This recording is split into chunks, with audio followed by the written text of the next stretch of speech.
যে শবে বারাত। শবে এই শব্দের অর্থ সব, ফার্সি শব্দ, অর্থ হইল রাত।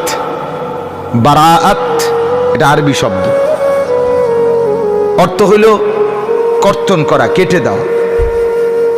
তো মূলত এই রাত্রে বান্দার অগণিত গুনাহ কর্তন করে আল্লাহ তাআলা বান্দাকে পূর্ণ মাফ করে দেয়।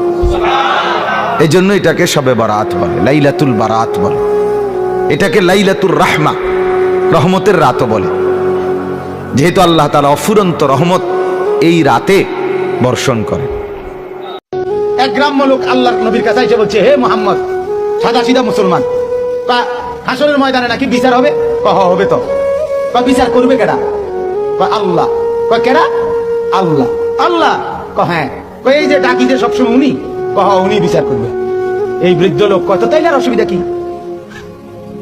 গ্রাম্য লোক আল্লাহ রাসূল তাইলে মুহাম্মদ সমস্যাটা কি? আর আমারও তো আরো কয়েকজনে ভয় লাগাইলো, বিরাট বিচার আচার হইব। আমি আরো চিন্তাই করলাম কেডা না কেডা বিচার নেয়। এখন শুনছি যেহেতু আল্লাহই বিচার করে, উনারে তো আমি চিনি, আমি তো 5 ওয়াক্ত উনারই চিনি, আমি রুকুতে উনাকেই চিনি, সাজদা করতে উনাকেই চিনি, আল্লাহু আকবার বলতে উনাকেই চিনি, আলহামদুলিল্লাহ পড়তে উনাকেই তো চিনি, সুবহানা রাব্বিয়াল আযীম বলতে উনাকেই তো চিনি, সুবহানা রাব্বিয়াল আলা বলে উনাকেই তো চিনি, প্রতিদিন সাজদা করে উনাকেই তো চিনি। এত চিনি চারে সে আমারে চিনবে না কেন? সে হিসাব তো সহজেই নিবে। হ্যাঁ, এজন্য মুমিনের মরতেই অসুবিধা কি? মুমিনের বাঁচতেই সমস্যা কি? কথা বলেন না কেন? ইমানদার মরলেই অসুবিধা কি? ইমানদার বাঁচতেই অসুবিধা কি? ইমানদারের কোনো অসুবিধা নাই।